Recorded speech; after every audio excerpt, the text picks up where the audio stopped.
All right, so I should be live here. I am a little bit early. Gonna spend a minute or two to enter some cards into the application while I wait for people to show up. So, my printer and scanner broke, so I've been uh, having to make my own versions of the new uh, what is it, the 4 pack and the promoted prime. So I have created a set of the Mongols. That's the word I'm looking for. So let's enter these for a few minutes. Bear is here. Welcome. I'm just kind of entering cards until the prescribed start time. So if you have any questions, feel free to ask. I'll try to answer them while I do this. Um, but yeah, I'm just basically doing this while I wait. 4 inches, 305 pounds from Zagreb, Croatia. This is PDF Prime, or not PDF Prime, this is Legends Prime 2024. Wrestler card, he does have a special in singles matches. Use Full Nelson 3. Okay. CABC.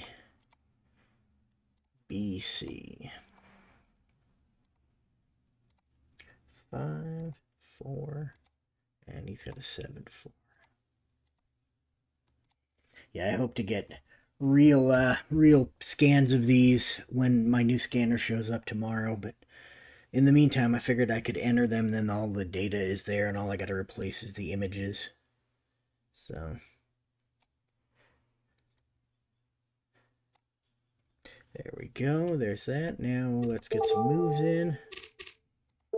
Overhead chop, choke, armbar and hair pull. That's good. Head scissors is good. Into the ropes. Double clothesline. Yep. Boop. Move this down here. Gobi nerve hold, knee to gut, knee drop, neck crank, scoop slam. I didn't get Nelson for some reason, but that's okay. Let me just enter it in here. Full Nelson and punch. 3 tag. Got the asterisk. So I'm going to go down here. Grab this one. Elbow drop out of the ring twice. Bear hug. Double knee lift. Add 1 tag. Got that. Jumping stomp. Cool. That is done. So now we go to the defense. And I don't actually like to use the scan on the defense for some reason. I just find this is way easier.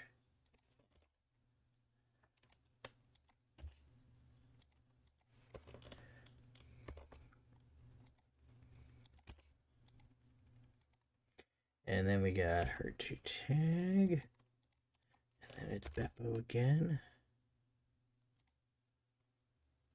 And another her 2 tag. Then another Beppo. Then just a plain old her 2. Then a dazed 1. And then we got her 2. Down 3 tag. Pin of 7-4. Her 2. Down 3 leaves the ring, and hurt 2. There we go. That should be good for him. So let's save. We'll do, it looks like we got time for maybe 1 more. So I won't get all 3 Mongols, but I'll get 2 of the 3. So we'll do Bolo, because he's next in the list. Bolo Mongol. And then B-O-L-O. M-O-G-O-L. Entrance name is the same, so I don't need to enter it. 295. Hometown is Zagreb, Croatia. This is Legends Prime 2024.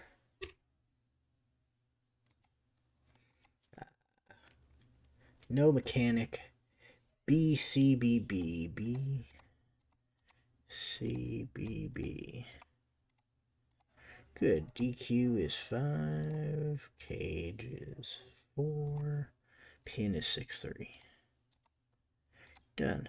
Agility 0. Power -2. Let's grab his moves now. Test of strength, waist lock takedown, running kick to chest, forearm smash, into turnbuckle, choke on the ropes.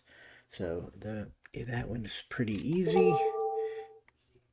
Should be easy on this one too. Wrenching face lock. Didn't like headlock. So headlock and thumb jab, goby nerve hold, body slam, back elbow smash, pummel and corner. It has a problem with a corner and turnbuckle. Sometimes it'll replace the RN with an M, so you have to look out for that. Pummel in corner. There we go. I should probably add a check for like things like what would it be, tumbuckle and comer, and then just replace it with corner automatically. Maybe that's something before the next release to consider.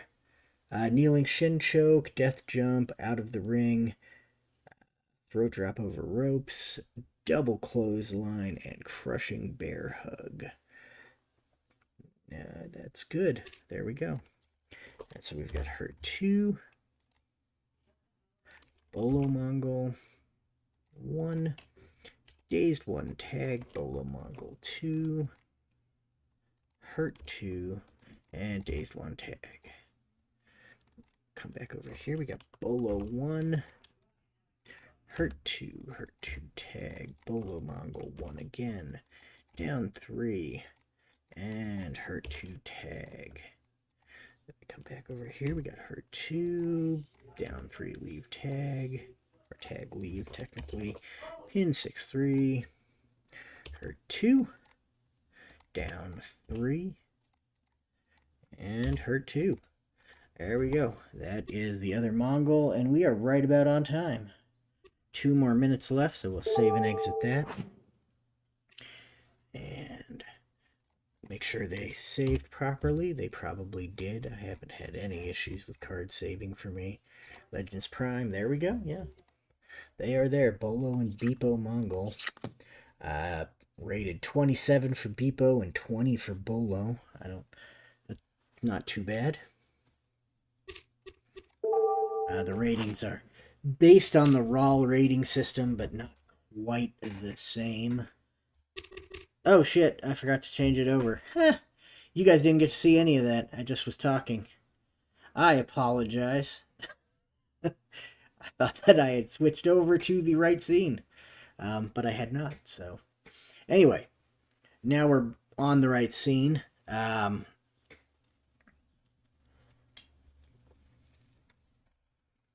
But yeah, the ratings in the application are not quite the same as the RAL ratings. They're based on it, but slightly tweaked. Some of the RAL ratings require, your judgment, and computers don't have judgment. So, especially for things like, special mechanics and all that kind of stuff. So yeah, that's not incorporated because the computer doesn't know. Derek Bauman is here. Howdy, Derek. We've got a big long tournament to roll out, so this is going to be a thing. As you may have noticed, there is a new option here on the main menu. If you are familiar with the application, the single elimination tournament. Tournaments have been one of the most requested things that I add to the application, and I've always said, it's a lot of work. It's on my list. I'll get to it eventually. Today is eventually, I guess. So I've been working on that over the last, 3 or 4 days. I've got it to a point where I think it will run a tournament without too much of a problem. And so I wanted to run my first tournament in my NWC universe with it, which is the America's Cup. That's the name of the tournament. Mostly U.S. wrestlers. I don't think I included anybody foreign, but I may have. And, you know, it's not strictly limited to American wrestlers or anything. It's just, this is the first one, and that's the theme, so, you know. I wanted to go with it. But, you know, down the line, maybe some major foreign wrestler enters and maybe he wins. This is 16. This tournament is 16. If you click here, it's going to bring up the tournament setup. So you have a choice of 4, 8, 16, 32, 64, or 128 wrestlers for the tournament. I do not allow for like strange setups where, you know, like one guy has a bye directly into the second round. That kind of crap. It just, yeah, that's gross. You know, not gonna happen. You need an amount that actually that actually fills out like a legitimate tournament bracket. You know, I'm not trying to be WrestleMania 4 or wherever, where, you know, Hogan and Andre got an automatic bye into the second round, and it's like, why? Anyway, so yeah, this is the setup screen. You know, you name, location, date, participants. You can assign a title to it, like if you wanted to award a title to the winner of the final. You could do the same thing with an award. Like I have the America's Cup winner here in my awards, so it'll automatically update that award every time you, or when you assign the award to that tournament. So that's a pretty nice little feature. So if I go up here to load tournament, I'm going to load my America's Cup. It will load, and we will see that America's Cup 1 at Madison Square Garden, New York City, New York. Standing room only, 18,729 out of 19,500 in attendance. And this is on March 1st, year 8 in my universe. I don't use real years. I just use the year of the tournament. Or I mean the year of the, you know, the year that I've played. So this is in the 8th year that I've played out. The 16 wrestlers involved in the tournament are Antonino Rocca. So there we go. He is foreign. Bill Longson, Joe Stecker, Frank Gotch, Ed Lewis, Rudy Dusek will be accompanied by the Dusek Riot Squad, Joe, Emil, and Ernie Dusek. Everett Marshall will face Ad Santel. Art Thomas has Bull Curry. Danny McShane as Dr. B.F. Roller. Gorgeous George has Joe Mauschwitz. Johnny Valentine will face Roy Welch in the final match of the first round. And then you can see it goes out, you know, into here. You can just move this around with the mouse. Pretty easy to handle. And so here we go. To do this, you have to select the match you want to run. You can run them in any order, really. You could even, like if I ran these two, I could run this one. And, you know, it doesn't matter what order you run them in. But it will create like an event that has this name, and the order that you run them in will be the order that they appear in the event, like the results. So you probably want to run them in order just so you have a neat results. You just go up here after you've selected it and go to run match, and it will load it up in the match screen for you. So, all right, so here we go. In the red corner, weighing in at 240 pounds and standing 6 feet 2 inches tall, from Salt Lake City, Utah, Wild Bill Longson. And his opponent in the blue corner, standing in at 225 pounds and standing 6 feet tall, from Buenos Aires, Argentina, he is Antonino Rocca.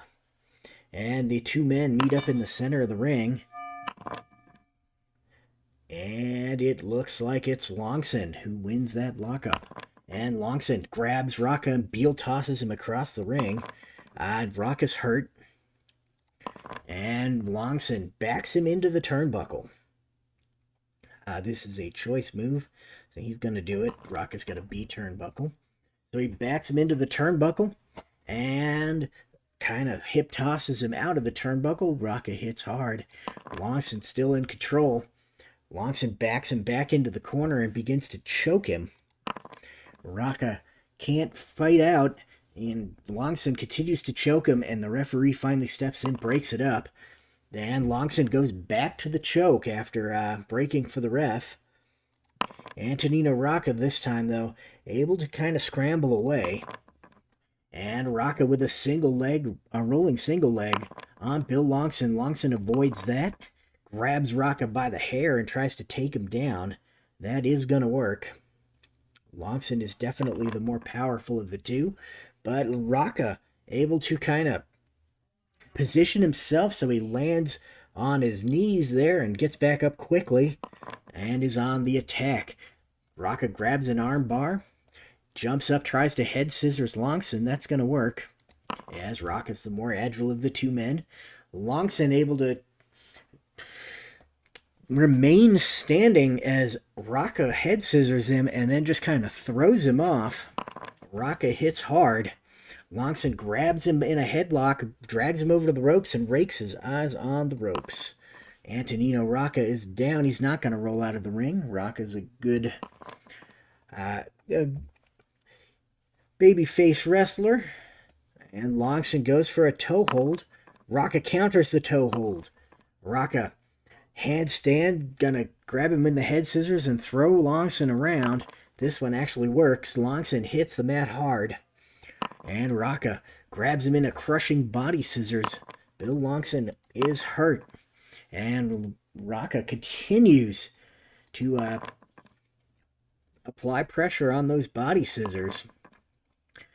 And Longson fights his way back to standing. Rocca has no choice but to release the body scissors, backing Longson into the ropes, but the referee is quick to step in and break these two men up. And they're back in the center of the ring, and Rocca with a wins the lockup, takes Longson down and applies more body scissors, or applies another body scissors to Bill Longson. Wild Bill in trouble here. Rocca spins out of the body scissors, grabs a neck crank, and attempts a victory roll on Longson, trying to get his shoulders down. He's jockeying for position, and that leaves Longson close to the ropes, and he rolls out of the ring, and the referee begins the count. Target is 2, roll is a 9, so Longson able to get back in the ring in time. And Antonino Rocca continues his attack. And Rocca with the leg lace and headstand on Bill Longson. This is a choice C maneuver, so let's see what's going to happen here. Level 3 on agility. I think that's obviously what he's going to do, so that's going to work on 7 or less. And with a roll of 3, that does work, so that leg lace with headstand. A level 3 move, and Longson is hurt here. Antonino Rocca, let's go, backs him into the ropes. But Bill Longson able to punch Rocca in the gut several times and lift a knee as they lean on the ropes. Rocca hits the mat hard, and Longson on the attack with a toe hold. And Rocca's hurt here.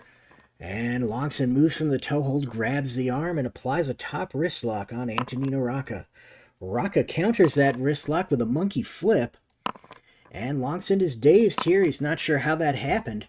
Rocca with a rolling single leg takedown, but Bill Longson counters. Longson going for a head and arm takedown on Antonino Rocca. Rocca's hurt. And now Longson drags him to the ropes and rakes the eyes across the ropes. Antonino Rocca stumbling around blind. And Longson hits him with a big knee lift. And Rocca's down. Rocca gonna retreat as he can't see. Rocca rolls out of the ring and slows it down a little bit. He gets back in, and Longson jumps all over him. Attempts another top wrist lock on Antonino Rocca. Rocca's hurt this time as Longson backs him into the turnbuckle. But Antonino Rocca quick to roll it around. Now Longson leaning against that buckle. And Antonino Rocca able to slap him in the chest and then hit a big drop kick as Longson comes out of the corner. And Antonino Rocca in control here, not going to throw him out of the ring. Instead, going to roll up and hit a handstand head scissors throw on Bill Longson. And Longson's hurt here. And Antonino Rocca locks him back into those crushing body scissors that have been a pretty good source of offense for him in this match. And Longson's hurt. Rocca lets him up here and backs him into the ropes. And once again, the referee steps in, and Longson and Rocca are ordered back to the center of the ring, and neither man could get the advantage in the lockup. They're still jockeying around the ring, trying to win control here.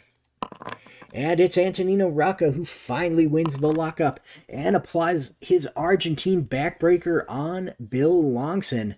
And Longson in trouble here. The target is going to be 5. The roll is a 9.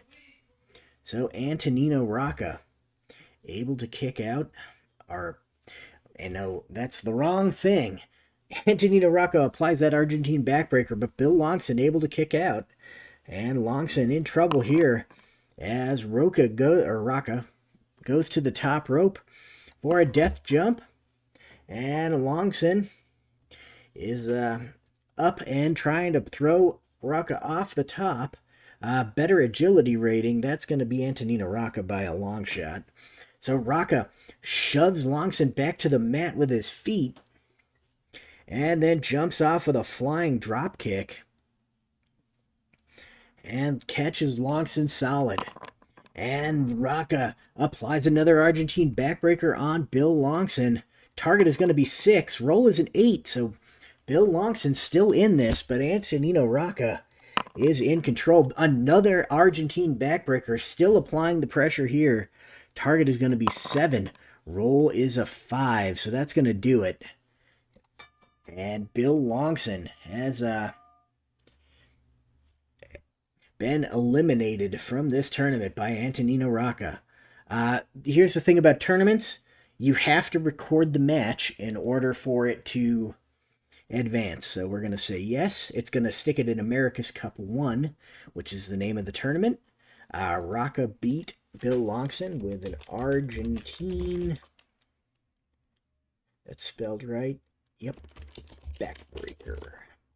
And for things, so that was a 2-star match. I am not going to carry over fatigue, but that is an option, as it is in all the matches. So you can go ahead and do that if you'd like, but I am not going to. So we're going to hit OK. And then it is going to head back to the tournament screen, and you'll see that Antonino Rocca has moved on. Our next match is Joe Stecker versus Frank Gotch. This was a highly anticipated match in its day. But it didn't live up to the hype. If you've read the book Ballyhoo by John Langmead, great book.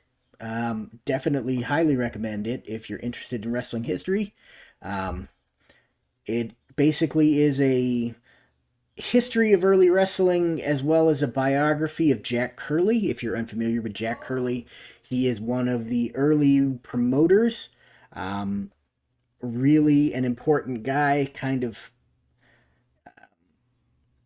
not necessarily like one of the first guys to fix wrestling matches, because that's been happening forever, but one of the first guys to really play up the entertainment value of wrestling and try to get it to be less 4-hour matches and boring stuff. So I highly recommend that. It goes into the Stecker Gotch match in that book, actually. So I don't need to edit the team. The team is already there.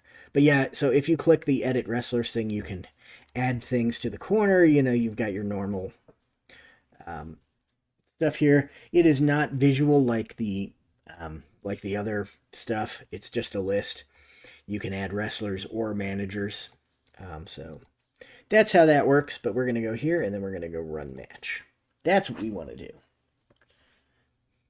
And in the red corner, weighing in at 208 pounds and standing 5 feet 11 inches tall, from Humboldt, Iowa, he is Frank Gotch. And in the blue corner, weighing in at 220 pounds and standing 5 feet 11 inches tall as well, from Dodge, Nebraska, this is Joe Stecker. And Stecker and Gotch meet in the center of the ring. Let's see who's going to get the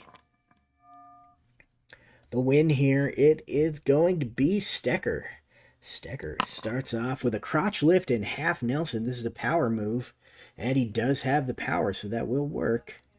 And Gotch is hurt as Stecker continues to apply pressure on that half Nelson, trying to get Gotch's shoulders to the mat. And Gotch is hurt, but shoulders are not down. Stecker eventually lets Gotch back to his feet and backs Gotch into the turnbuckle. And Gotch can't get anything done as Stecker continues to apply the pressure, eventually rolling him out of the turnbuckle. And Stecker is still in control, tripping him to the mat and applying an eagle split. This is a choice C maneuver, so let's see. Agility or power. You're definitely going with power because Gotch has got a -3 agility. So this will be a level 2 move that will work on 6 or less. And on a roll of 8, Gotch is able to counter.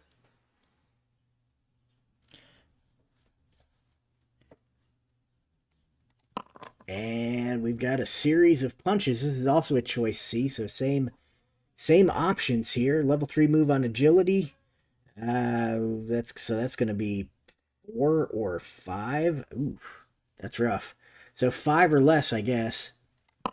And on a 5, he gets it. Wow. So Frank Gotch able to hit the series of punches, but Joe Stecker able to block him. And Stecker in control now. Crotch lift and half Nelson. Again on Frank Gotch. That, once again, hurts Gotch and leaves Stecker in control. And Stecker uses that to apply a body ride on Frank Gotch.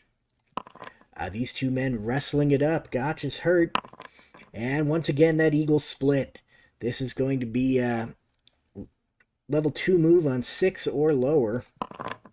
And on a 5, he gets it. So, and Gotch able to power his way out of the eagle stretch and is in control now. Double leg takedown. This is a power move. So Stecker stuffs it with power there. Just kind of pushes Gotch to the mat and is in control here.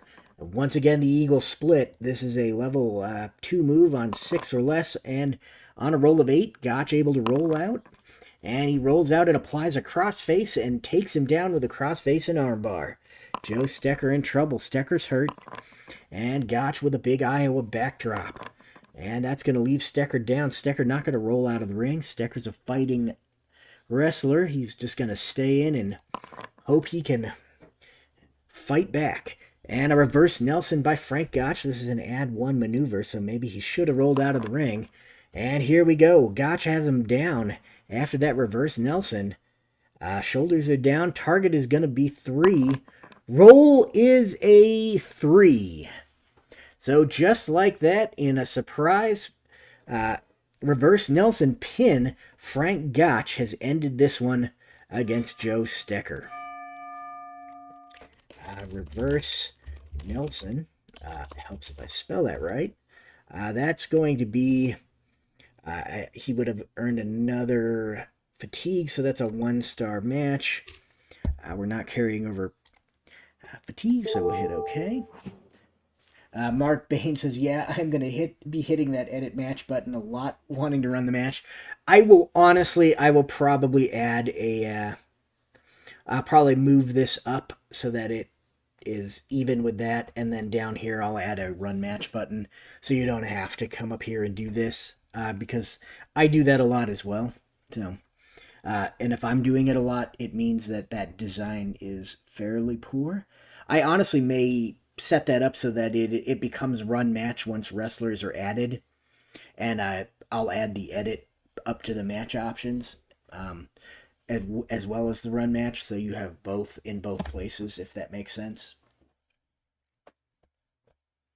So, but yeah, this, like I said, this is an early version of this. A lot of the functionality is there, everything works, but it probably needs some, tweaking.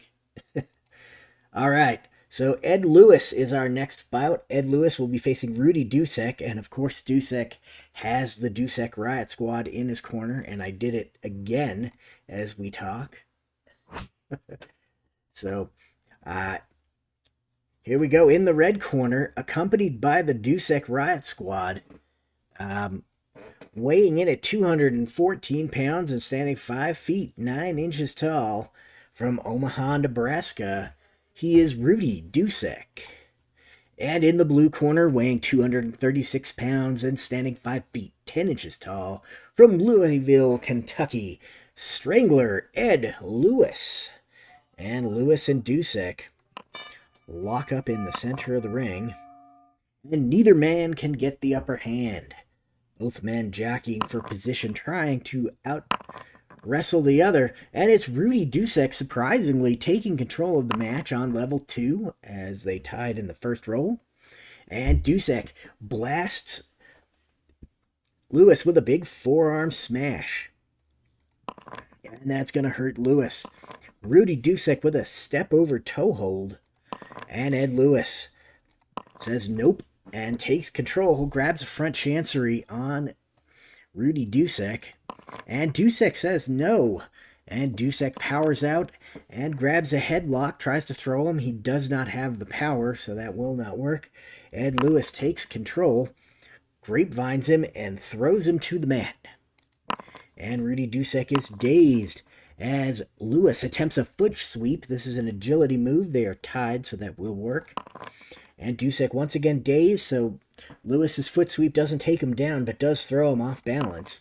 He tries it again, big foot sweep.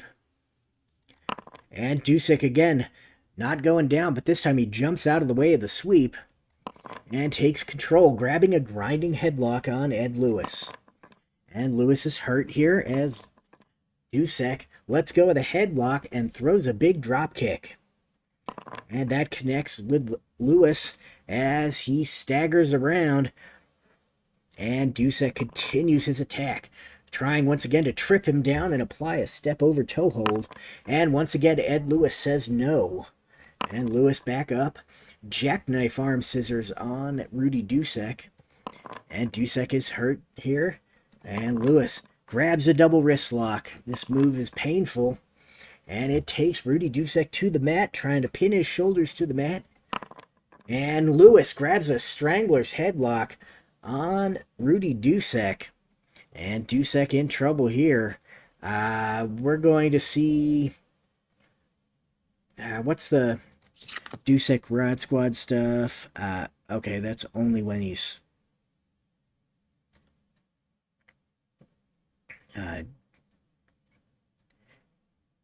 that's a weird one. Oh, because he left. Okay. So when he chooses to leave. So we're actually going to use an interference on one of them. So let's go to outside we're going to roll an outside interference because these guys are not managers. And it failed, so Rudy Dusek is rolling his pin. That was their outside interference roll. And target is 2, roll is a 5, so there are 3 of them at ringside, so they get 3 rolls. So, I mean, that's... And the Strangler's headlock applied again. They're going to try it one more time. And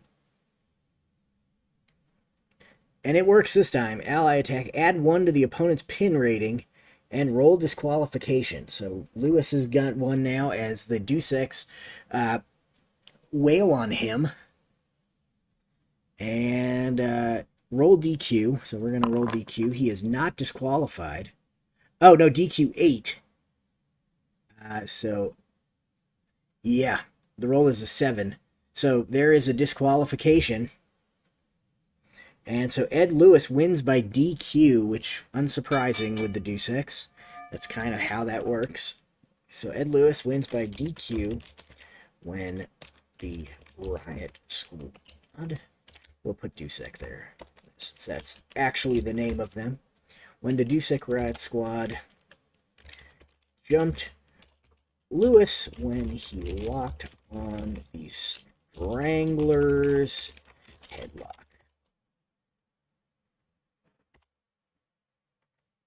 And they both have 1 star, so, or 1 thing, so that's a 1-star match. And there we go.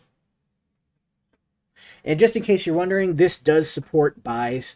So, like, if there was a double DQ or some shit, this would just say buy, and whoever, when we went to run that match, it would just move the neck, you know, the guy that didn't, the non-buy forward. I don't know what would happen in a double buy. That's never happened, so I've never tested it. I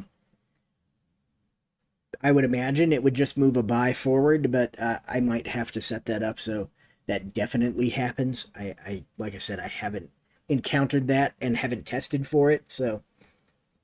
So this next one is kind of special.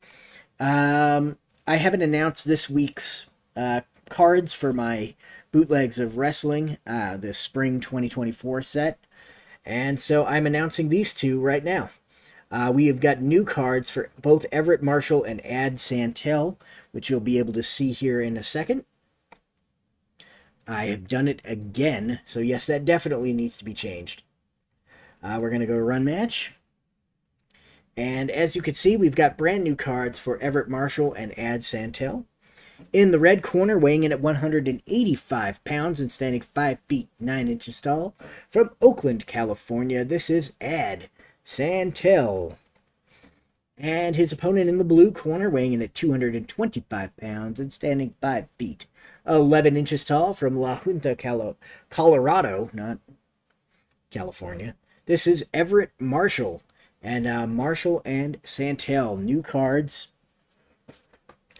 They will be included in the Bootlegs of Wrestling 2024 set. I will post about them for people who aren't here and watching the video in the Facebook group and on the official boards and all that stuff after the tournament. Let's roll the dice and start us off here. It looks like Everett Marshall is going to take the lockup. And Marshall with a single leg takedown. That's a power move.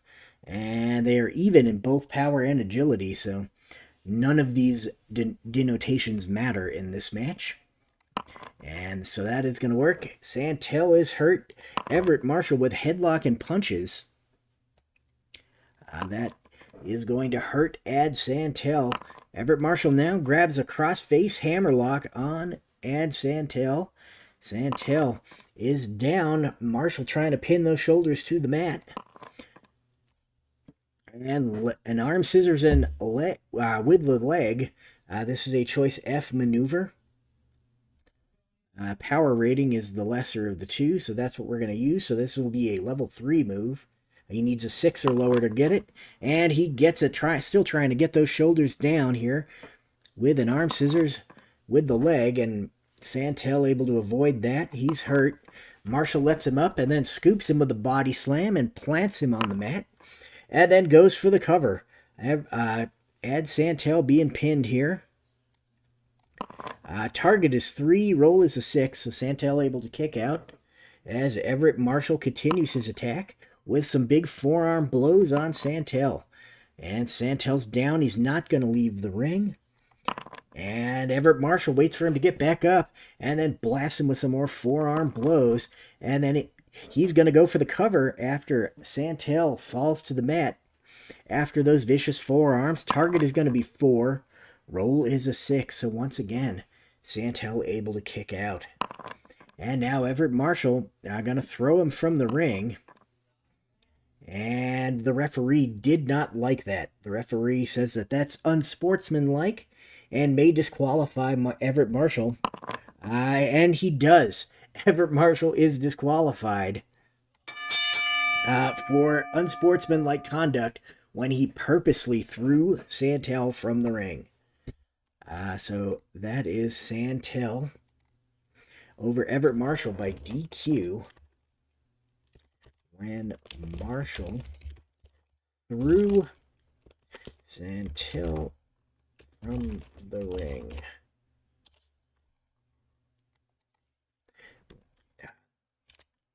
The referee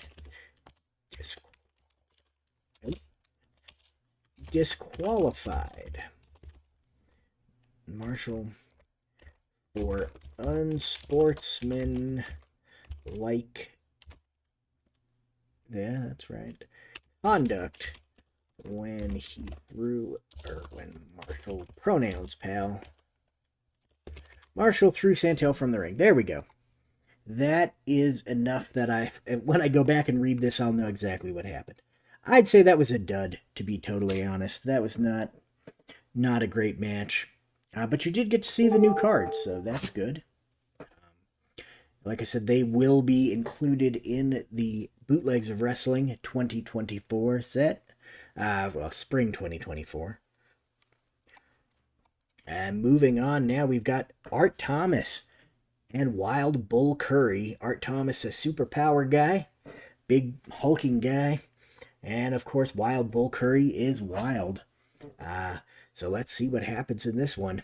In the red corner, weighing in at 220 pounds and standing 6 feet tall. From Hartford, Connecticut, he is Wild Bull Curry. And in the blue corner, weighing in at 265 pounds and standing 6 feet 6 inches tall, from Pittsburgh, Wisconsin, Sailor Art Thomas. And Thomas, a much bigger wrestler than Wild Bull Curry. Curry's going to have to use what little bit of quickness he has over the big Sailor Art Thomas to win this one. And Bull Curry quickly takes control of the match, avoids a lockup, and just pokes him straight in the eyes. And Sailor Art Thomas is dazed, as he was not expecting that. And Curry tries it again as he turns around and connects again, once again, dazing Sailor Art Thomas. Art Thomas, eyes watering here as he continues to fight with Curry. Curry once again tries to poke him in the eyes, and Art Thomas has had enough of that. Thomas avoids the eye poke and just blasts him with some leaping headbutts. That's going to floor Bull Curry. He's down. Art Thomas waits for Curry to get up and tries to throw a big boot. This is a choice H. Agility is +1, so yeah, that'll work. So 8 or less for the big boot, and on a roll of 5, he connects with that big boot. Level 3 big boot on Bull Curry. And Curry's hurt here, as Sailor Art Thomas blasts him with a series of left and rights. This is a power move, and Art Thomas definitely has the power. And Bull Curry is down, so those connected solid on the head of Bull Curry. And Art Thomas grabs him up in a bear hug. And this is a level 0 finisher, so I think that this only applies in brass knuckles matches. Yeah. So he's a 5-2, so the target is going to be 2. The roll is an 8. So bear hug didn't quite get him there, but he continues to apply pressure. And now the target is 3. The roll is a 5. Bull Curry still in a lot of trouble here, as Sailor Art Thomas squeezes the bear hug. And Curry fights out of the bear hug, and Art Thomas not going to throw him out of the ring. Going to roll up. Going to back him into the turnbuckle. And that was a bad idea, as Bull Curry gets into the turnbuckle. And as the referee's trying to break the two up, Curry throws a shot to the bridge of the nose and really rocks Art Thomas. Did it bust him open? Let's see. We're going to roll one die on, yep, even roll, so that busted him open. And now he is in control, solidly in control. And he is going to toss Art Thomas out of the ring. And Art Thomas hits the concrete floor hard.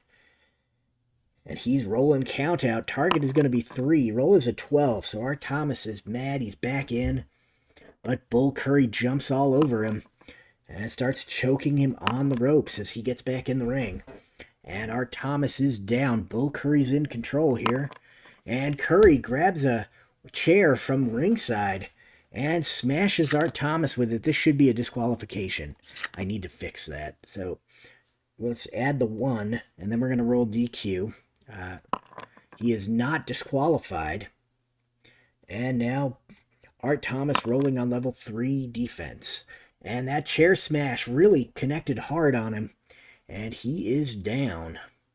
And now Bull Curry continues his assault with an alligator clutch, trying to pin Art Thomas here. Choice G. Turnbuckle is a B, or on power, definitely going for the turnbuckle. So he backs him into the turnbuckle. And Art Thomas able to roll it around. And Curry rolling into the turnbuckle. And Bull Curry rakes the eyes of Sailor Art Thomas and continues his attack. I don't think this one is a disqualification. The foreign object attack, let's see. It is not. Where is that? Foreign object. Oh, okay. I just added attack to it. But yeah, foreign object. And that foreign object, he grabs a roll of quarters out of his tights and just blasts Art Thomas with it. And then goes for the cover. Target is going to be 5. Roll is a 7. So Art Thomas once again able to kick out. But Bull Curry is in control here. Curry once again throwing Thomas from the ring. And now Bull Curry rolling his DQ. And Curry is disqualified. The referee not having that. And Art Thomas, bleeding, moves forward here. Art Thomas wins by DQ. When... yeah, we'll just use that again. Disqualified. We'll just change the word or the names. Curry for unsportsmanlike conduct when Curry threw Thomas from the ring. So there we go. That was a little more of a match. That's 5 star or 5 things, so that's a 2.5. I'm going to bring it down to 2.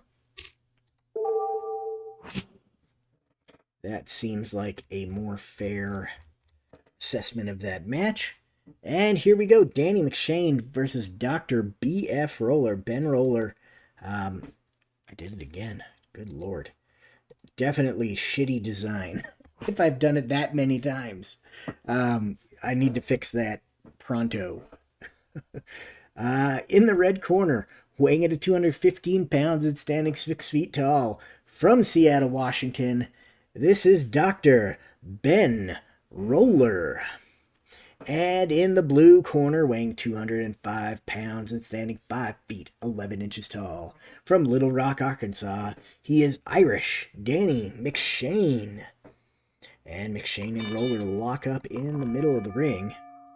And Dr. Roller is in control here. Roller throws an eye gouge at McShane. McShane able to block the eye gouge. And throws a drop kick. Surprising Dr. Roller here. And Roller is down. He's not going to roll out of the ring, though. McShane going to continue his attack. Double foot stomp. Choice H. Let's see here. Agility is a 0. So 7 or less for a level 3 move. I think that's what he's going to do. And with a roll of 5, he double foot stomps Dr. Ben Roller. And Roller is down. Or, nope.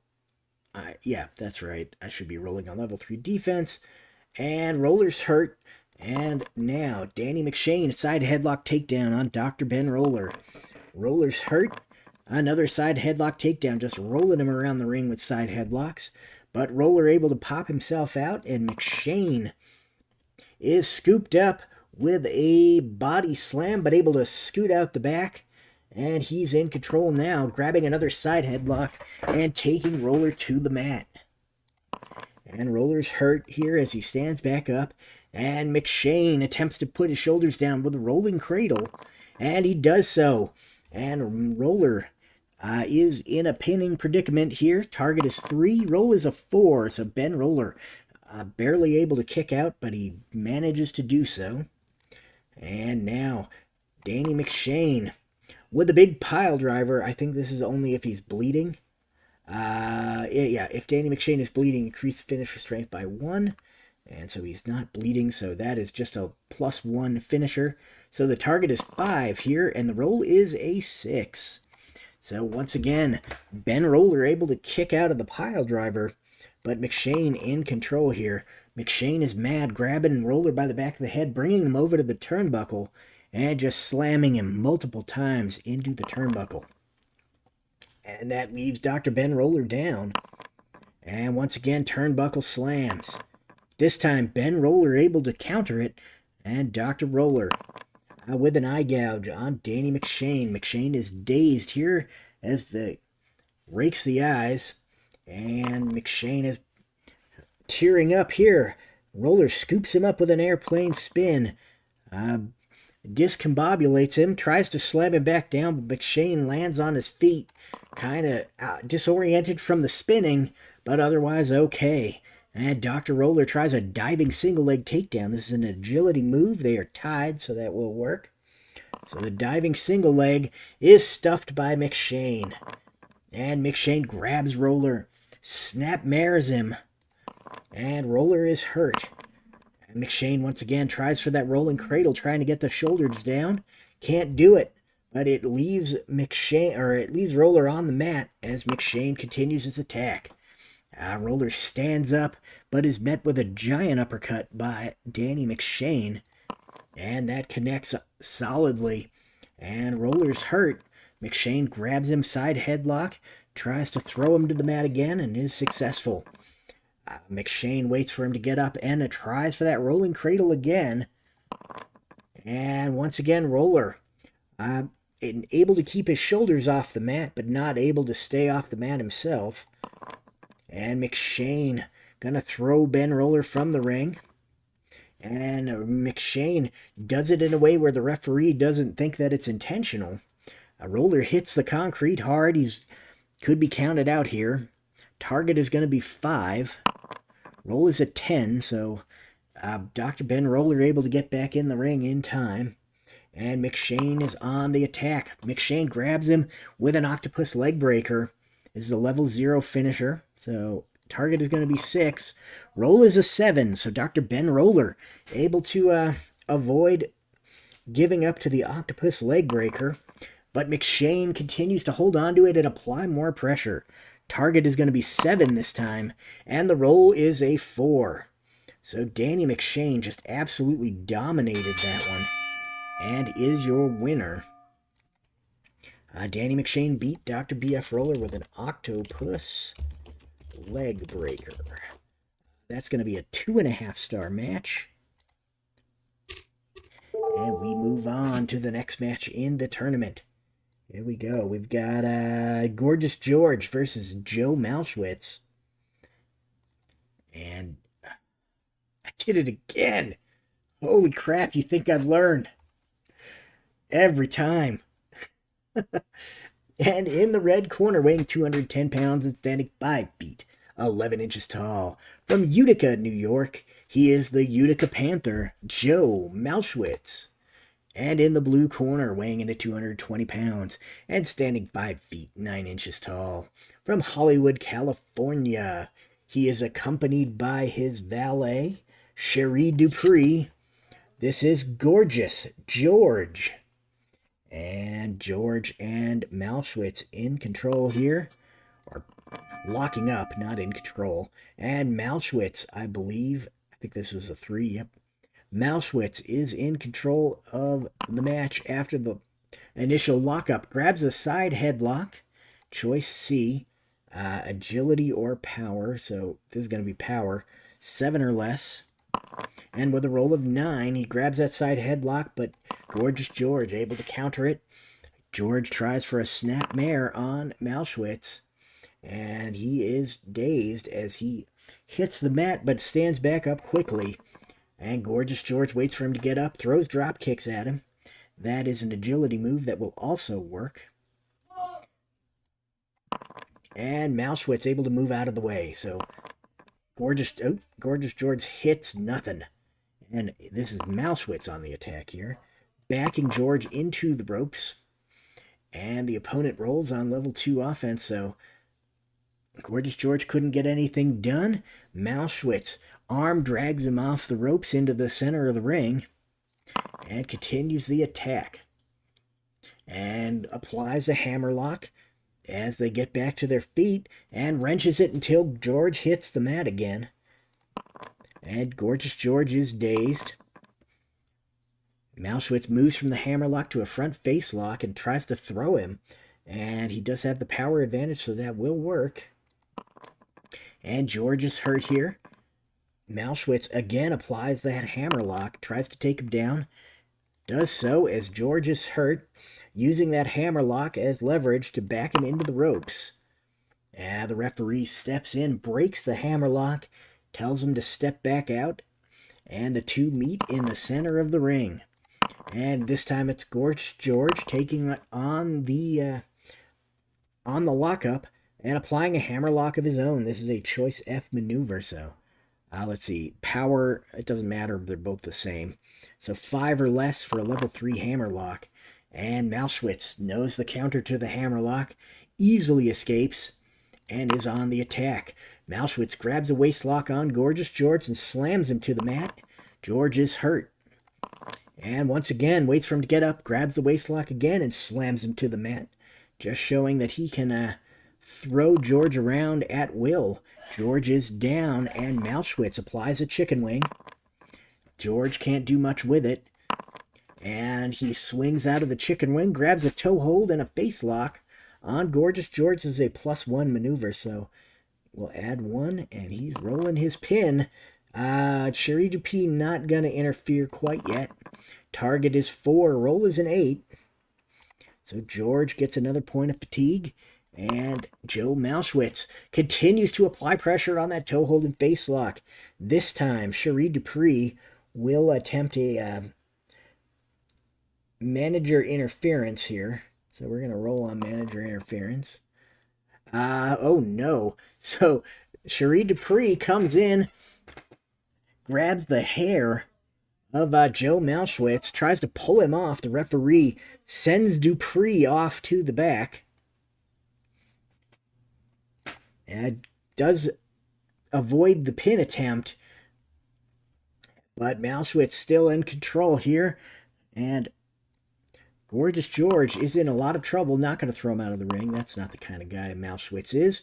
Go behind waistlock takedown. This is a choice F maneuver. Power rating is +1, so that's what we're going to use. 7 or less for a level 3 move. That does not work. So finally, he doesn't have that anymore either because she was ejected. So George in control of the match, countering that go behind waistlock takedown, trying to back Mousewitz into the ropes. The referee steps in, breaks these two up. The referee is not taking any guff from any of the fighters in this tournament. And Gorgeous George takes control on the lockup, backing him into the ropes again. And once again, the referee says, no, you guys need to break it up.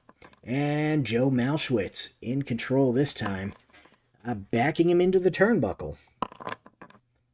And Mousewitz backs him into the turnbuckle. The referee tries to step in.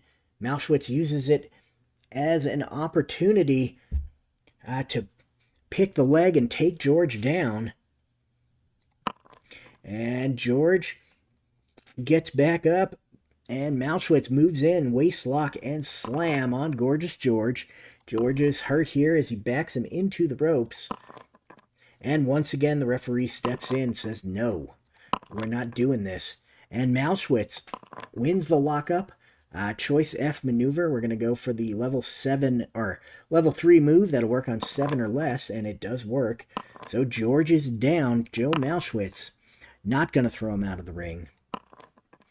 Instead, going to grab a half Nelson hold on him and slam him to the mat.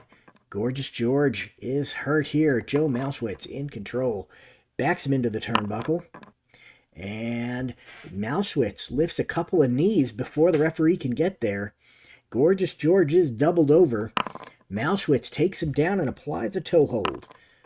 Gorgeous George is down here. He's going to roll out of the ring.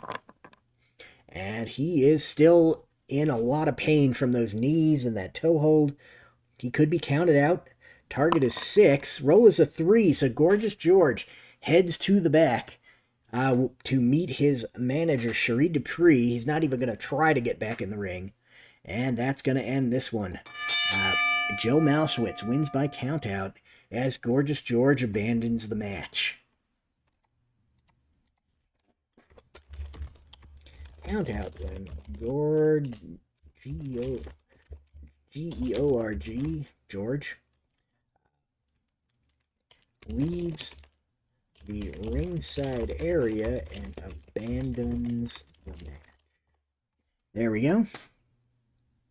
And match note, Cherie Dupree was ejected. There we go. And we hit OK. And we are almost done with the first round. Now we've got Johnny Valentine versus Roy Welch. I am not going to hit the button again. But I forgot to select the match. So there we go. Run that match. And in the red corner, weighing in at 181 pounds and standing 5 feet 10 inches tall, from Memphis, Tennessee, he is Roy Welch. And his opponent in the blue corner, weighing in at 255 pounds and standing 6 feet 4 inches tall, from Seattle, Washington, Johnny Valentine. And Welch is a noted hooker. Johnny Valentine is a well-known tough guy, so this should be an interesting one. And it does look like they both tied on the lockup there. So we're going to roll again. Valentine rolls a 2. Welch rolls an 11. So Welch going to start out on level 2 offense with a big forearm shot on Johnny Valentine. Valentine is hurt as Roy Welch trips him down and applies a standing leg lock. Johnny Valentine is down now. Roy Welch with a knee bar. And Valentine is hurt here. Welch waits for him to get up and then throws him with a big hip lock. Johnny Valentine is down, and Roy Welch not going to throw him out of the ring. Going to back him into the ropes. And Johnny Valentine can't get much done. Roy Welch grabs them, mares him off the ropes. Valentine hits hard. Valentine is down. Roy Welch on the attack with the big inside toe hold. This is a +1. So the target is going to be 2. The roll is a 4. Johnny Valentine not going to give up to that inside toe hold. But Roy Welch in control here. Not going to throw him out of the ring. Going to roll up. Throws him with a big hip lock. Johnny Valentine is hurt. Big knee lift by Roy Welch. This is a choice C maneuver, so let's see. It's going to work on 6 or less. Would be a level 3 move. And on a roll of 4, he catches him solidly with that knee lift. Valentine is hurt, and he's got that knee lift again, so 6 or less. He hits it one more time. Valentine hurt again, once again with the knee lift. And 6 or less. He doesn't get it that time. Went to the well one too many times, and Johnny Valentine takes over, backing Roy Welch into the ropes. But the referee says no, that's not going to happen. Breaks him up. And Johnny Valentine takes control. Valentine going to back him into the turnbuckle this time. And Roy Welch can't get anything done. Valentine hits him a couple of times with some heavy chops in the corner. Welch stumbles forward. Valentine grabs him, puts him down, and applies a reverse toe hold. Welch is hurt here as Valentine connects with some more forearm hammers. And Welch is down. Valentine throws him out of the ring. And now, Roy Welch rolls back in, and Valentine in control here as he jumps on him, applying a reverse toe hold. And Welch is hurt. Forearm hammers by Johnny V. And Welch is hurt again. And Valentine some big chops to the chest. That's going to leave Welch down as Johnny Valentine throws him from the ring one more time. And Roy Welch takes a breather outside, rolls back in, slowing the pace of the match down. Johnny Valentine hits some big chops to the chest And that's going to hurt Roy Welch as he stumbles back, and Valentine with the forearm hammers following up, and that puts Welch down. And Johnny Valentine grabs him up, scoops him with a big backbreaker. Choice H here. Agility is -1, so that would be 6 or less, or ropes. I think he's going to try for the 6 or less. And he gets it. Valentine hits Welch with a big backbreaker. And that's going to leave Welch hurt. As Welch gets back up, Johnny V trips him down. Reverse toe hold by Johnny Valentine. Roy Welch able to spin out of that one and put Valentine down and apply a standing leg lock on Johnny Valentine. Valentine is hurt as Welch is now in control, applying the pressure on that standing leg lock. Valentine in trouble here.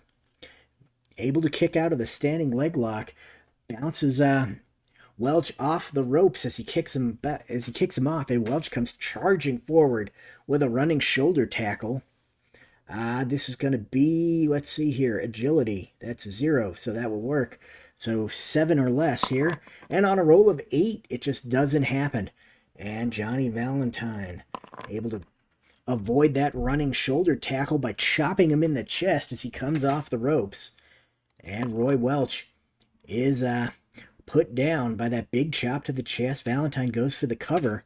Target is going to be 4. Roy Welch kicks out with authority there as he is not ready to go down. And Valentine throws him from the ring one more time. And Welch, elbow first on the concrete floor. That hurt. That hurt big time. Welch limps back into the ring. He's hurt everywhere. And Valentine in control here. Front facelock roll up. Choice C. Agility -1, so that would be 5 or less, or 6 or less. He's going to go for the 6 or less. And on a roll of 3, he gets it. Roy Welch is hurt. Forearm hammers by Johnny Valentine, connecting with Roy Welch here. And another big chop to the chest. That puts Welch down. And Johnny Valentine waits for him to get back up and crushes him with that atomic skull crusher. That big jumping elbow to the head. To the back of the neck, more specifically. And this is a +1 finish, so target is going to be 7. Roll is a 7. So Johnny Valentine has ended the tournament aspirations of Roy Welch in a pretty solid match. That was a 2-star match that ended with the atomic skull crusher. And Valentine moves forward. And that is the start of the second round. I am going to take a short break here, take a little bit of a breather, get something to drink, and go tell my son to keep it quiet because my wife works graveyards and she is sleeping. And he is playing Helldivers, yelling about something. So let me go tell him to keep it down. I will be right back.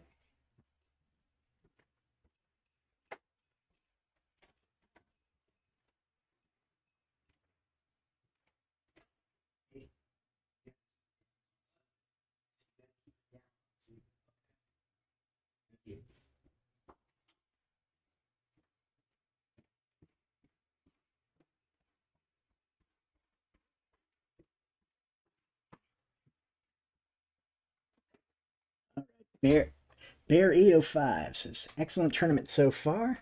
Yeah, it's been pretty fun. I am happy to be showing this off. Like I said, it's been one of those things that lots of people have requested. I've got a lot of requests for tournament stuff. Round robin as well, but I don't know whether I'm going to add round robin. Single elimination seems like the kind of thing that having a structure for would be good, but round robin stuff, I mean, just keep track of it in the notes. I don't know, but yeah, I don't know whether I'm gonna add like a bunch of tournament options.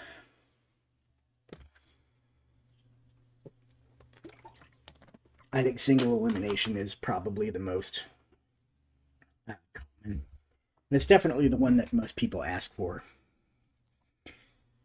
And you'll notice that there is no edit wrestler button on the, on the subsequent rounds, so you can only change the wrestlers in the first round. And once the match is done, you can't change them. So, and you also can't run a match twice. Like if I try to run a match that's already been completed, it will tell me that it's already complete or missing participants. So, I did think of those things.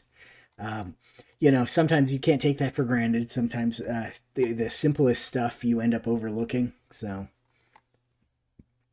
all right, so we got Antonino Rocca and Joe Stecher. And let's see how this plays out. In the red corner, weighing 220 pounds and standing 5 feet 11 inches tall, from Dodge, Nebraska, this is Joe Stecher. And in the blue corner, weighing in at 225 pounds and standing 6 feet tall, from Buenos Aires, Argentina, Antonino Rocca. Double elimination is my favorite go-to for tournaments.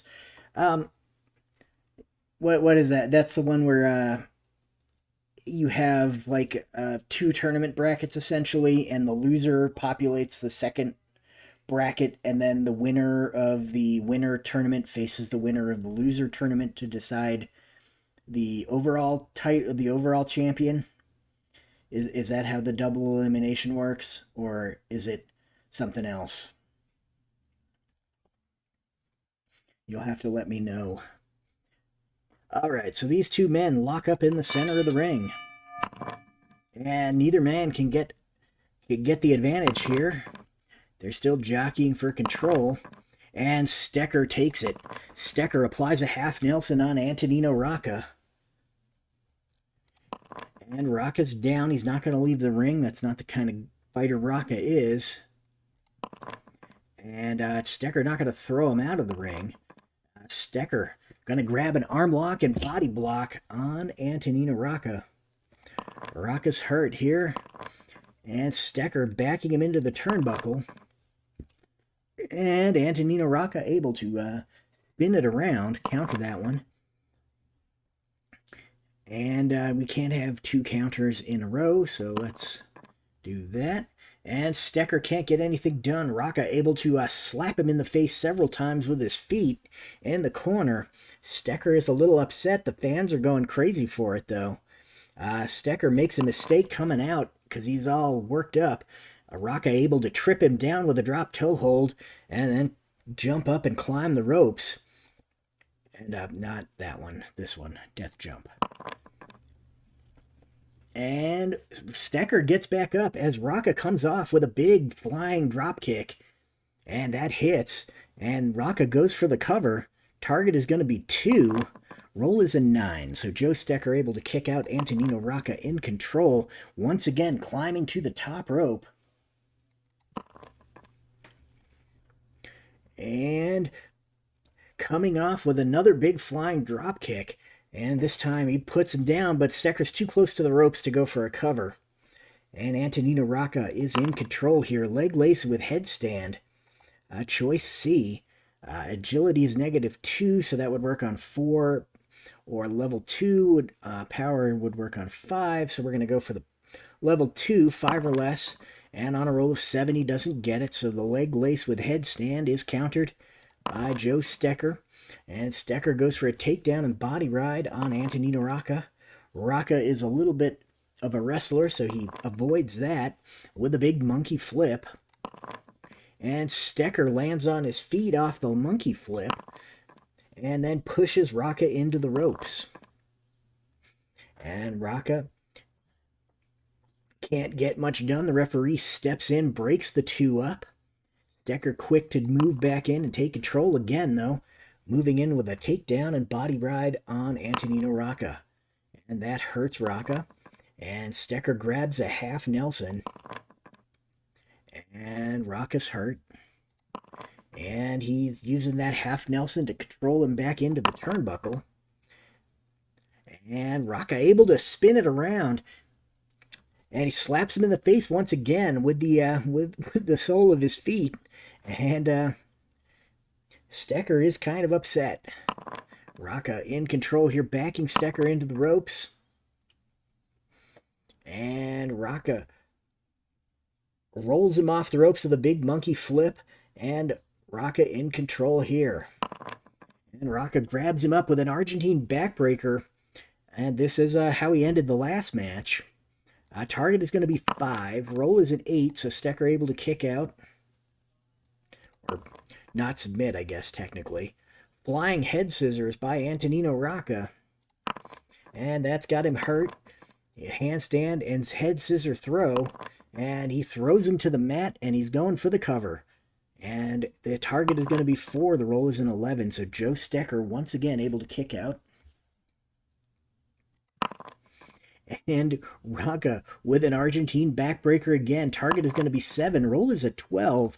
So Joe Stecker showing some real intestinal fortitude, staying in this one. And Rocca continues to apply pressure on that Argentine backbreaker. Target is 8. Roll is an 11. So Stecker once again just not giving up. Out of the ring, throwing him out of the ring. No, he's not going to do that. He's going to roll up. Crushing body scissors on Joe Stecker. Stecker's down. Stecker's not going to roll out of the ring. Antonino Rocca crushes him with some body scissors, then climbs to the top rope. And Stecker able to get up in time, trying to fidget with Rocca. Rocca once again pushing him off with his feet, and then jumping off with a big drop kick. And that catches Stecker. And now Rocca, series of standing drop kicks. This is an add 1 maneuver, so catches him solid, and he's got the pin. Target is 8. Roll is in a 7. So Joe Stecker has lost to Antonino Rocca with a series of drop kicks. Rocca beats Stecker with a series of drop kicks. Did I add the 1 again? I did not. So that would be 7. So that is a 3.5 star match. It's a pretty solid match. Nice and quick, and lots of intestinal fortitude shown by Joe Stecker. Let's check the chat before we move on here. Bear says, yeah, to my explanation about what I thought double elimination was. Mark Bain says, I do a lot of round-robin league tournaments myself. Bear says, you got it right. Wrestler must lose twice to be completely eliminated from the tournament. Also means for final match, the winner from first bracket must be beaten twice by winner from second bracket. Okay. Yeah, I don't run a lot of double elimination stuff myself. I prefer the single elimination stuff. It just makes for more interest, surprises can happen. And I think that makes for more interesting stuff. And that is the chat so far. I'm caught up, so let's go back to the tournament screen. We have got Ed Lewis versus Ad Santel here. And Lewis and Santel going to match up. And in the red corner, weighing in at 185 pounds and standing 5 feet 9 inches tall from Oakland, California, he is Ad Santel. And in the blue corner, weighing in at 236 pounds and standing 5 feet 10 inches tall from Louisville, Kentucky, Ed Strangler Lewis. And the two men meet in the center. And Ed Lewis takes control on the lockup with some rabbit punches that catch Ad Santel. Santel's hurt. And Lewis grabs the neck, trying to work that neck already. Big neck yoke. And that's going to leave Santel down as Lewis is in control. And Lewis grabs the Strangler's headlock already. And Ed Lewis is already trying to put him away. Target is going to be 3. Roll is a 4. So Santel barely able to get out of the Strangler's headlock. Barely able to keep from passing out. And Lewis continues to apply pressure. Target is going to be 4. Roll is a 9. So Lewis, Santel showing a little more resiliency here than he did in the first time. And Lewis finally lets go of the Strangler's headlock and applies a step over toe hold. This is a choice F. Uh, let's see here. Power is the way to go. 6 or less. And on a roll of 7, Lewis can't quite get that step over toe hold applied. And as Santel grabs a shoulder and elbow lock, this is a choice E maneuver. Agility is going to be the lesser of the two. So that's going to work on 7 or less. And on a roll of 8, he can't quite apply that shoulder and elbow lock. And Lewis continues his attack, working that neck with the big neck yoke. And Santel is hurt. Santel backed into the ropes. And he can't get anything done as Ed Lewis, quick to move in when the referee breaks them up. And Ed Lewis on the attack grabs another Strangler's headlock. The target is going to be 5. The roll is a 4. So Ed Lewis, in a relatively quick match, has put an end to Ad Santel's evening.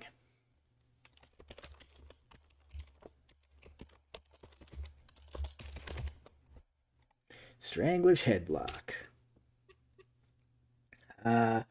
Let's see, that's 3. That's a 1.5 star match.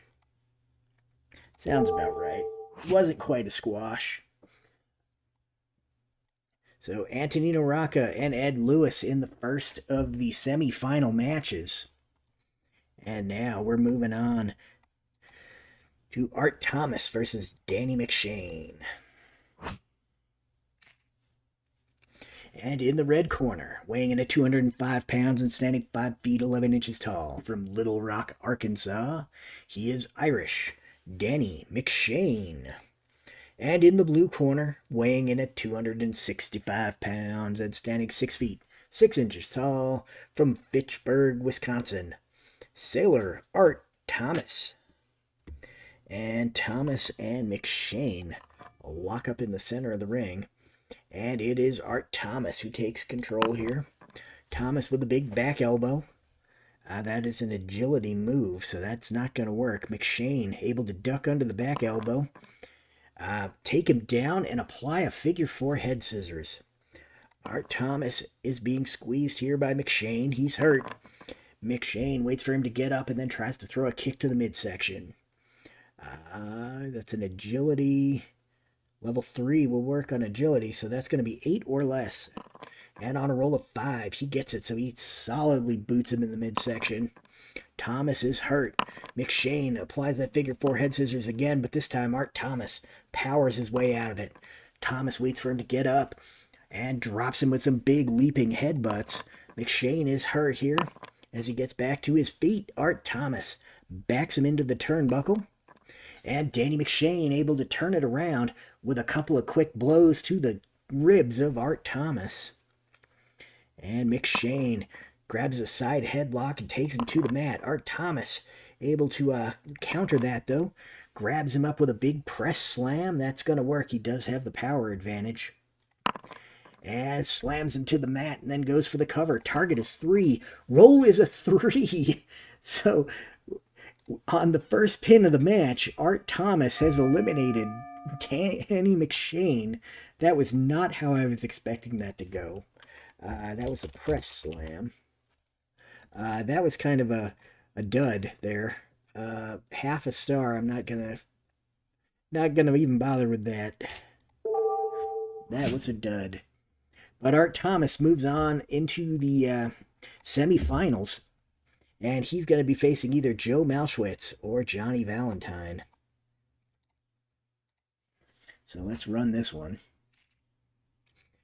In the red corner, weighing in at 255 pounds and standing 6 feet 4 inches tall, from Seattle, Washington, he is Johnny Valentine.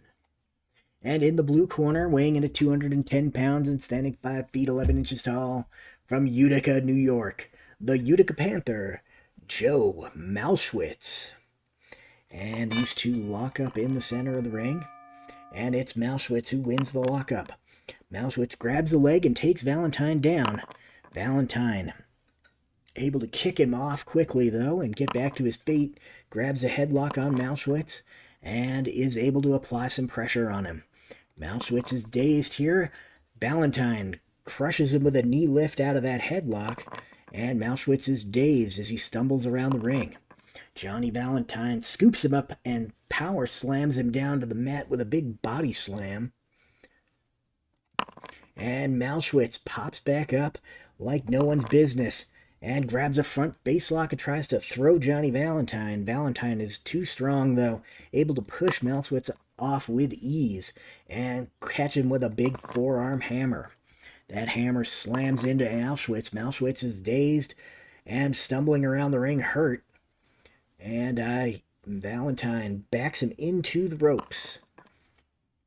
And Joe Mauschwitz, too good of a wrestler for that to really be that useful, spins him around, grabs the arm, and takes Valentine down to the mat. And Mauschwitz is on the attack. Mauschwitz tries to go behind waistlock takedown. Choice F.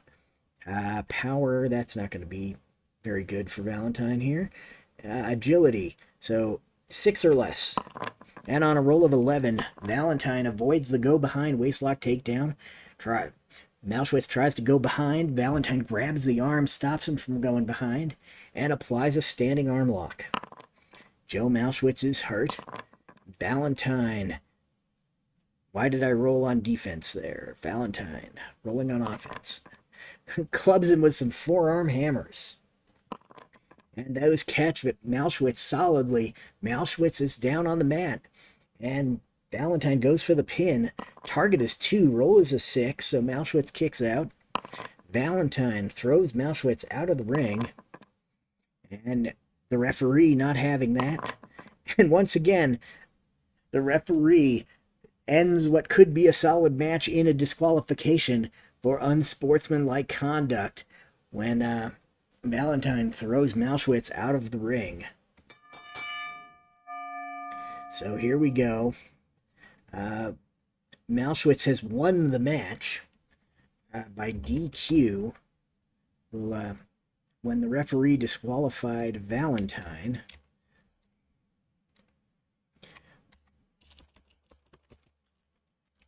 For unsportsmanlike conduct when Valentine threw Mauschwitz from the ring.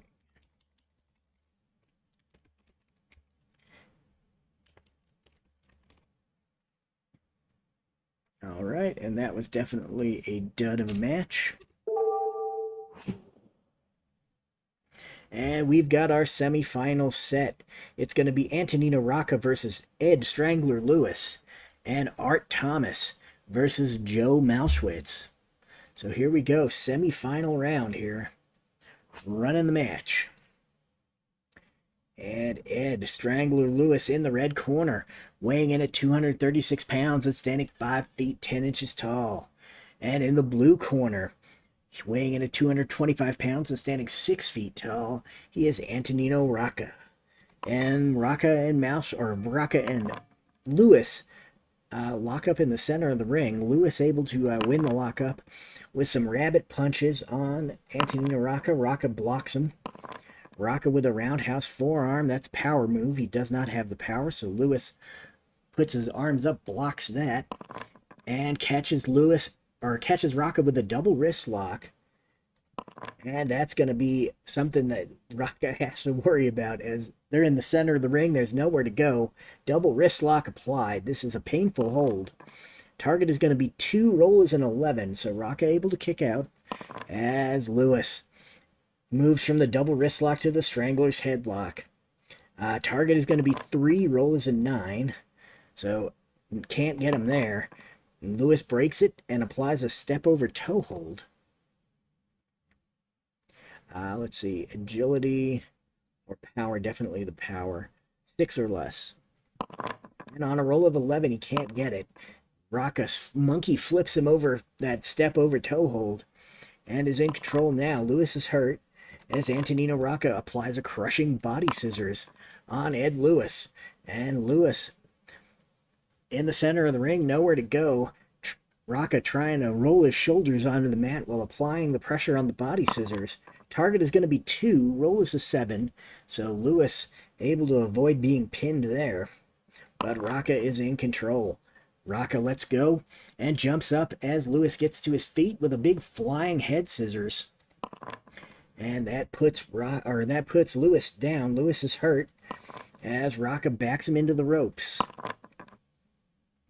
And Ed Lewis can't do anything. Rocca, too quick. Monkey flip off the ropes, and Rocca's in control. Big leg lace with headstand. Let's see. Agility is -1, so that would be 5. That's the better of the two. So 5 or less. And on a roll of 2, he gets it. So that's a level 3 leg lace with headstand. And he catches Lewis again. Lewis is on the mat. Rocca going for the pin. Target is going to be 3. Roll is a 3. Antonino Rocca moves into the finals over Ed Lewis with a surprise pinfall victory.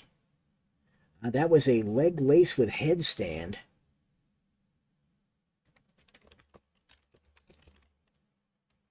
That should not be capitalized.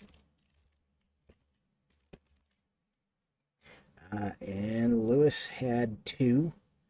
Rocca had 2, so that was a 2-star match, even though it was short. And that was a surprising one. I was expecting Ed Lewis to kind of win this thing, like the whole tournament. He's kind of a beast a lot of the times, especially with those like 3 or 4 stranglers headlocks he's got on level 3 offense. But it's going to be Rocca versus either Thomas or Mauschwitz winning the first NWC America's Cup. So that'll be an interesting one. And here we go. We're going to run this match. In the red corner, weighing in at 210 pounds and standing 5 feet, 11 inches tall. From Utica, New York, he is the Utica Panther, Joe Mauschwitz. And in the blue corner, weighing in at 265 pounds, standing 6 feet, 6 inches tall. From Fitchburg, Wisconsin, Sailor Art Thomas. And the two men lock up in the center of the ring. And neither man can get control. Mauschwitz better wrestling. Thomas better power. And the power outdoes the wrestling as Art Thomas takes control with a huge clothesline. He just pushes Mauschwitz off and then blasts him with a giant clothesline. Mauschwitz is hurt here as Art Thomas continues to attack with a series of left and rights. Those connect on Mauschwitz. Mauschwitz is hurt here. And Thomas blasts him with another huge clothesline, putting him down, but close to the ropes. Mauschwitz actually going to roll out of the ring. And he can't get much done, but he does slow the match down a little bit. Rolls back in, and Thomas continues his attack with a big series of left and rights again.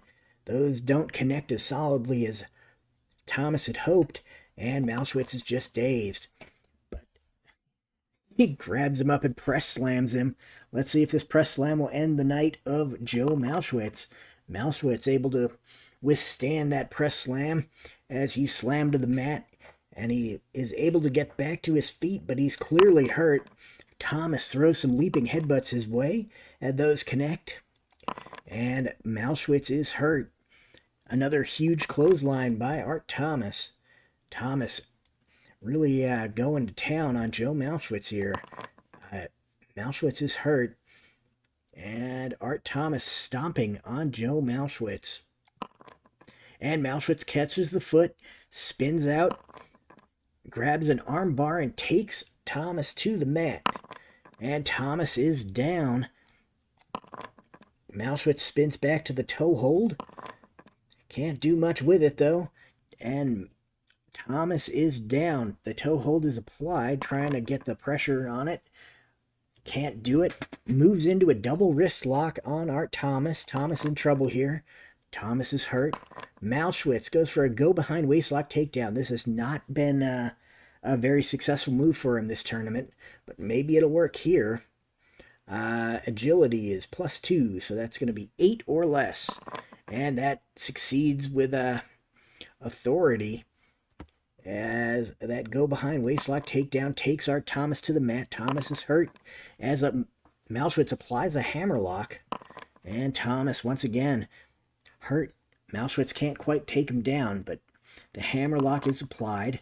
Moves from the hammerlock to a half Nelson, and he grabs him up and slams him to the mat. Art Thomas is hurt here as Mauschwitz backs him to the ropes as they get back to their feet. Art Thomas can't get much done. Mauschwitz applies another half Nelson and just kind of throws Thomas off the ropes. Mauschwitz in control here, and Mauschwitz grabs a flying scissor hold on Art Thomas. This is a problem.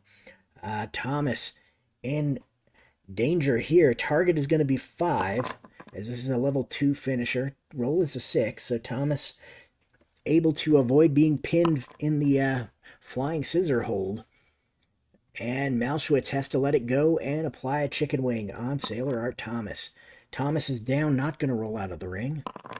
Mauschwitz not going to throw him out of the ring, but he is going to try another go behind waistlock takedown. This is going to be a level 2 move on 8 or less. So 8, that succeeds. And Art Thomas able to avoid the move altogether. And Art Thomas going to stomp on Joe Mauschwitz. Mauschwitz once again rolls out of the way. And he applies a hammerlock on Art Thomas as he gets back to his feet quickly. And Thomas in trouble here. Thomas is hurt as he wrenches that hammerlock, moves into a waistlock, and slams Thomas to the mat. Thomas is hurt.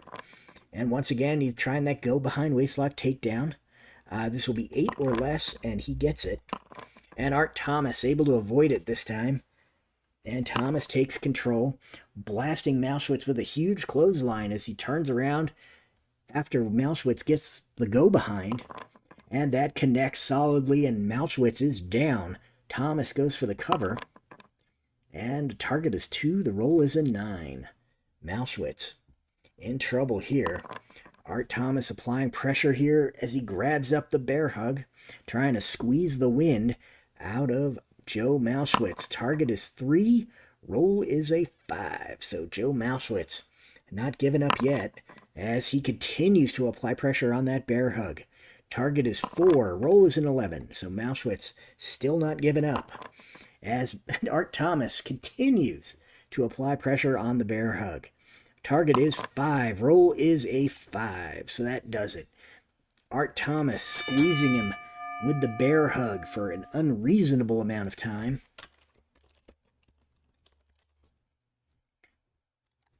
And that was a 5 fatigue match, so that's 2.5 stars. And there we go. So it's going to be Antonino Rocca, Rocca and Art Thomas in the finals. This is not the finals that I expected, but cool, you know. But either one of these guys could use a push in the NWC. Both guys kind of like mid-card dudes at this point.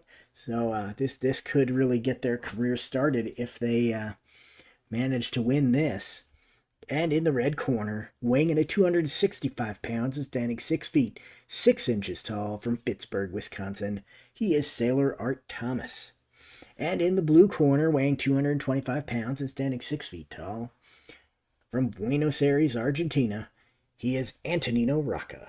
And Rocca and Thomas in the finals of the NWC America's Cup. And it's going to be Art Thomas taking it from the opening lockup with a big overhand right on Antonino Rocca. Rocca's hurt here. Oop, hurt, not. There we go. And Thomas going to back him into the turnbuckle. But Antonino Rocca able to counter that and take control on level 2. So he backs Art Thomas into the ropes. And the referee steps in, breaks them up. And Antonino Rocca quick to jump back in to take control. And Rocca grabs a crushing body scissors on Art Thomas. Thomas is hurt here. A head crank and victory roll by Antonino Rocca, trying to put his shoulders on the mat. And he can't quite do it. But it does leave Art Thomas down here.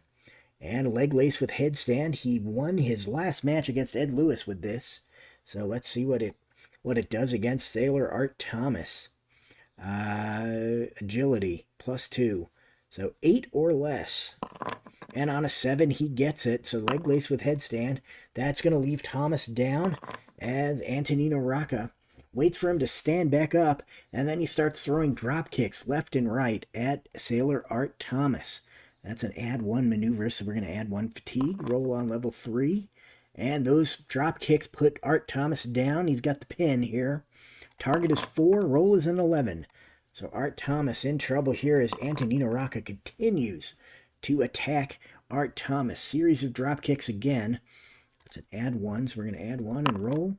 And those drop kick catch him again, but not as solidly as last time. And Antonino Rocca catches the weary Art Thomas with a monkey flip. And that hurts Art Thomas. And he grabs a head crank and attempts to put his shoulders on the mat with a victory roll. And can't get his shoulders to the mat, but he does leave Art Thomas down. Thomas could leave the ring. He's not going to. Leg lace with headstand. This is a choice C maneuver. I believe that this is 8 or less for level 3, and it is. And he just barely gets it, but that leg lace with headstand does work, leaving Art Thomas down, and Antonino Rocca in control here. Rocca climbs to the top rope and tries to jump off, but Art Thomas is there to catch him before he has the chance to jump. Better agility rating, and of course that is going to be Antonino Rocca.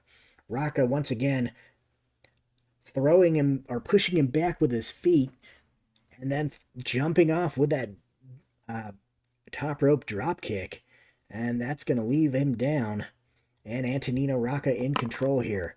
And here's another leg lace with headstand. This is an 8 or less. And on a roll of 7, he gets it. And that's going to leave Art Thomas down. Thomas is going to roll out of the ring finally this time.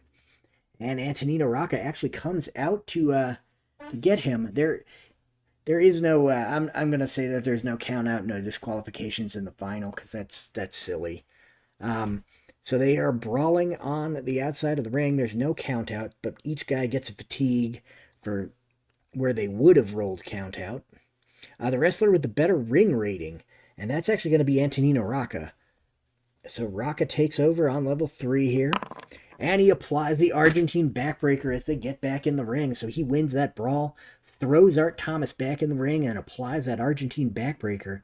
Target is going to be 9.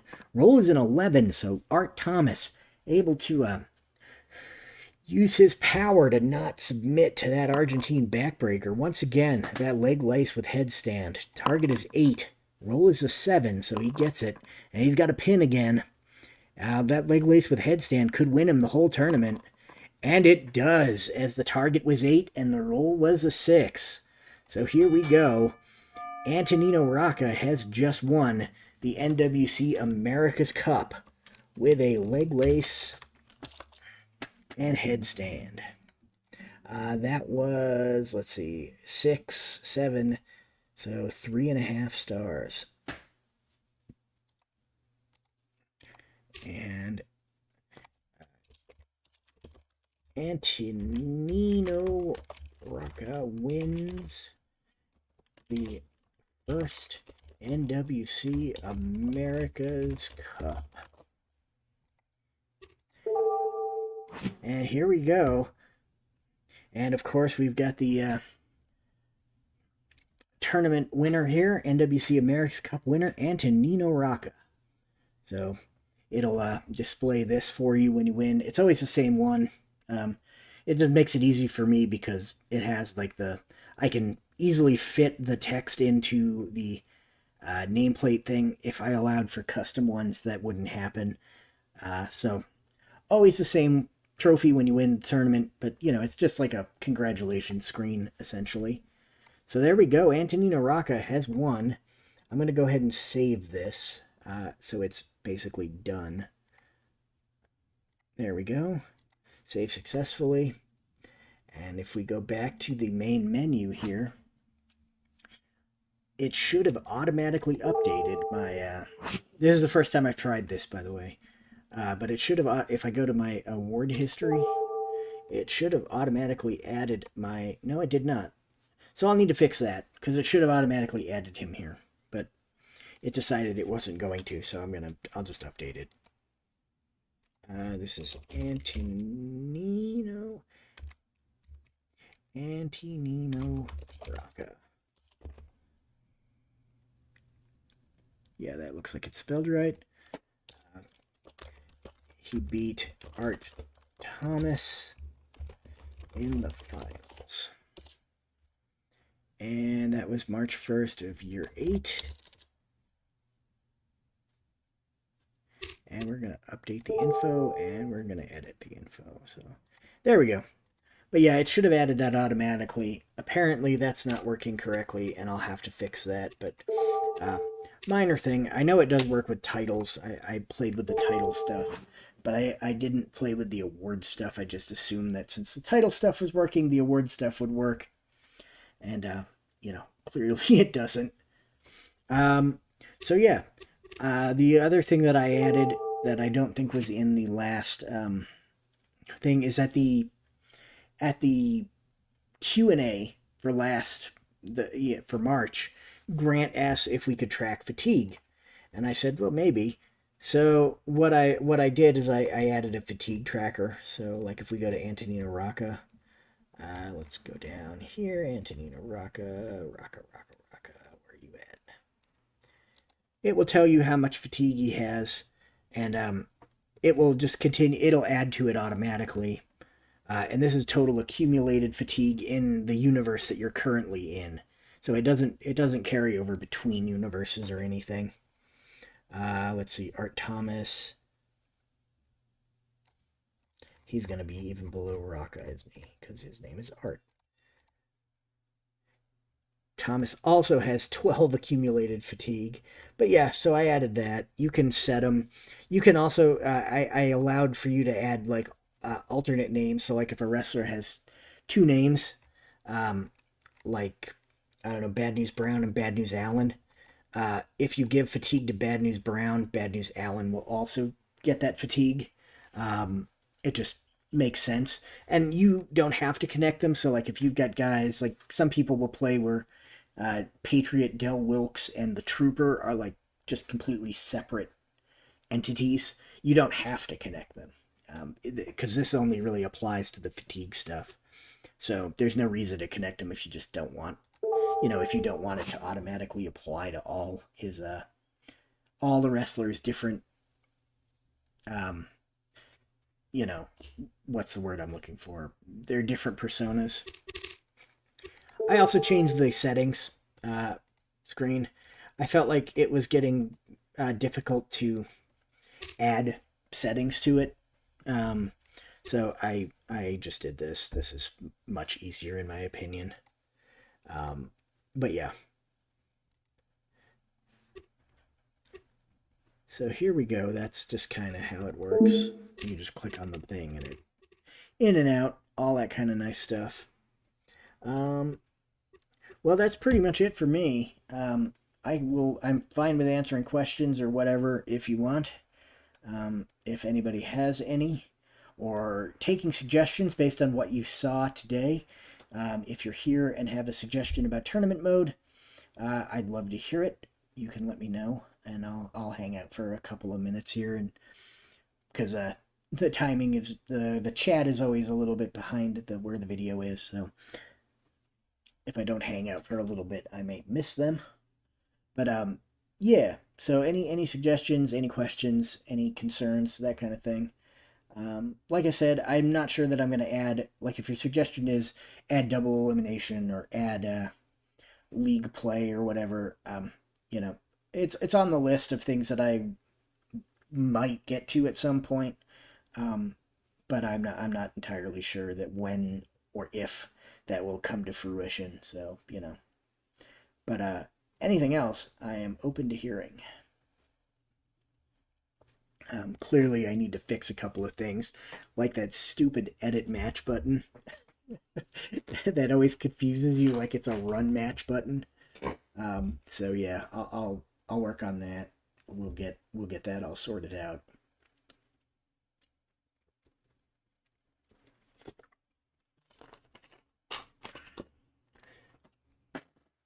But if there is nothing else, I guess I will head out.